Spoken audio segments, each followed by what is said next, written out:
अगर आप ऐसे इलाके में रहते हो जहां पर लगातार बारिश होने पर बाढ़ आ जाती है, 15 से 20-25 दिन तक पानी खेत में जमा रहता है, पानी काफ़ी ज़्यादा बाढ़ के कारण भर जाता है, उसके बाद पानी निकल जाता है या खेत में जल भराव लगातार बना रहता है, तो ऐसे इलाके में अगर आप धान लगाना चाहते हो तो ऐसी दो किस्में हैं जिनको लगा सकते हो। काफ़ी अच्छी किस्में हैं। अगर लेट भी इन किस्मों को लगाते हो तब भी पैदावार पर फर्क नहीं पड़ता है। तो कौन सी किस्में हैं, कैसे क्या लगा सकते हो, क्या क्या अच्छाइयाँ हैं, सब कुछ वीडियो में हम बताने वाले हैं। नमस्कार किसान भाइयों, मैं सतीश, आप देख रहे हैं STR खेती। किसान भाइयों, बहुत से किसान ऐसे हैं जहां पर लगातार बाढ़ का पानी जमा हो जाता है, 15 से 20 दिन तक खेत में पानी जमा रहता है, उसके बाद पानी खेत से निकल जाता है, या ऐसे निचले इलाके जहां पर लगातार पानी जमा रहता है। तो ऐसे इलाकों में अगर हम सामान्य रूप से जो धान की बुआई करते हैं वो वैरायटियाँ बुआई नहीं कर सकते हैं, क्योंकि वो वैरायटियाँ पानी में लगातार डूबने पर ख़राब हो जाती हैं, गल करके ख़राब हो जाती हैं और पैदावार नहीं मिल पाती है। कभी कभी फसल पूरी सड़ करके ख़राब हो जाती है, काफ़ी नुकसान होता है। तो ऐसे इलाके में अगर आप धान लगाने की सोच रहे हो तो दो ऐसी किस्में हैं जिनको आप लगा सकते हो। दोनों अच्छी किस्में हैं, कुछ खासियत हैं इनकी, वो हम पहले बता देते हैं, उसके बाद हम वैरायटियों के नाम बताएंगे। देखो, दोनों वैरायटियां जो हैं वो जल भराव के लिए विशेष तौर पर तैयार की गई हैं और दोनों वैरायटियां बाढ़ प्रतिरोधी किस्में हैं।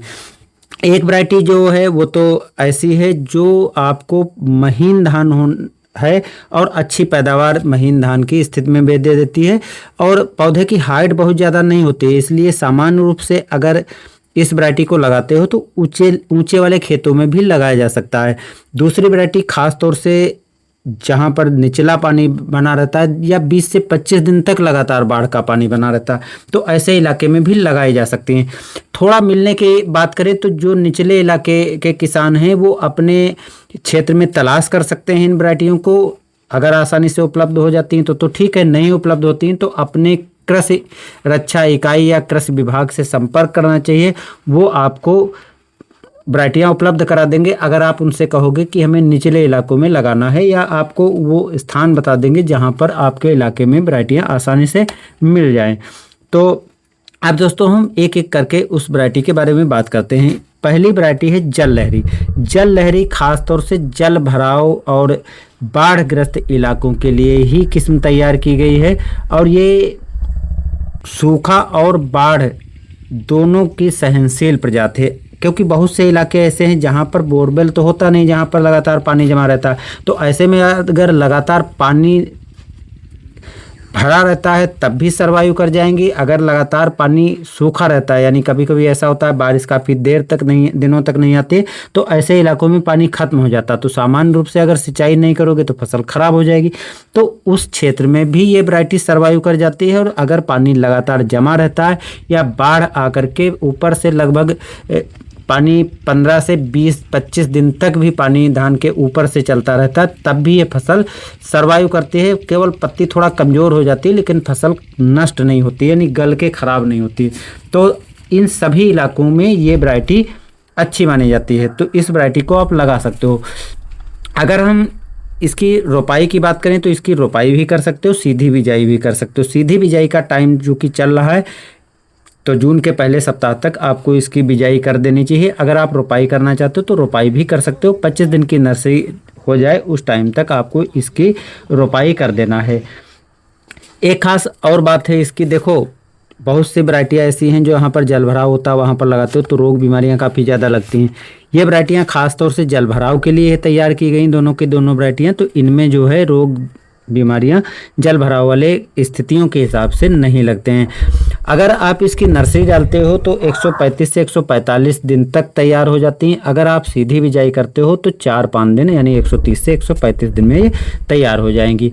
पैदावार की बात करें तो 28 से 30 कुंतल तक इसकी सामान्य रूप से पैदावार मिल जाती है, लेकिन बाढ़ग्रस्त इलाकों में 22 कुंतल तक इसकी प्रति एकड़ पैदावार मिलती है। तो बाढ़ग्रस्त इलाकों में जहाँ पर दूसरी वैरायटियाँ बिल्कुल पैदावार ही नहीं देती हैं, खराब हो जाती हैं, गल जाती हैं, उन इलाकों में अगर 22 कुंतल ही एकड़ पैदावार मिल जाए तो अच्छी पैदावार कही जा सकती है। दोस्तों अगर मैंने हेक्टेयर बोल दिया है तो एकड़ समझें उसको।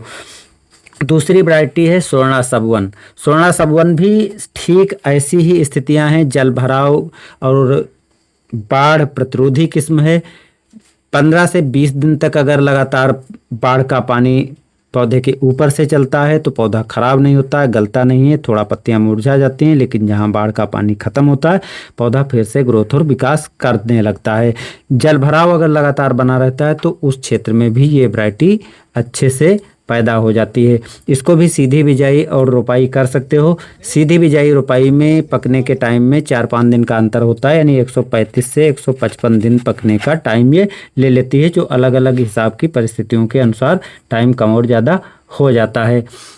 अगर हम इसकी पैदावार की बात करें तो कुछ परिस्थितियों में 20 से 25 कुंतल प्रति एकड़ पैदावार मिलती है, तो कुछ परिस्थितियों में 30 से 35 कुंतल तक भी पैदावार प्रति एकड़ मिल जाती है। तो कौन सी परिस्थितियों में आप इसको लगाते हो, क्या स्थितियां रहती हैं, उस पे पैदावार भी डिपेंड करती है। यानी हम सीधे कहें, अगर ऐसे स्थानों पर 20 कुंतल भी पैदावार मिल जाती है, 18 कुंतल भी पैदावार प्रति एकड़ मिल जाती है, तब भी बहुत अच्छी पैदावार मानी जाएगी।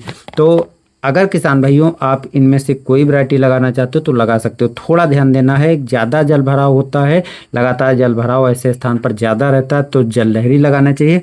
अगर आपके खेत में जल भराव लगभग 2 से 2.5 फीट रहता है तो स्वर्णा सगवन लगाना चाहिए, क्योंकि पौधे की हाइट इसकी 100 से 105 सेंटीमीटर होती है, तो उसके नीचे ही पानी रहना चाहिए। वो बात अलग है कि बाढ़ का पानी लगातार 15 से 20 दिन तक आता है, वो तो निकल जाएगा, कम हो जाएगा, तो वहाँ सर्वाइव कर जाती है। लेकिन पौधे ही लगातार डूबे रहेंगे तब तो कोई भी फसल नहीं उगाई जा सकती है। तो कौन सी वैरायटी आपने इसमें से पहले लगाया है ये भी कमेंट कर सकते हो, और कौन सी लगाना चाहते हो ये भी कमेंट कर सकते हो। बाकी सब कुछ दोस्तों मैंने बता दिया, फिर भी अगर कुछ रह गया है तो आप कमेंट करके पूछ सकते हो। धन्यवाद।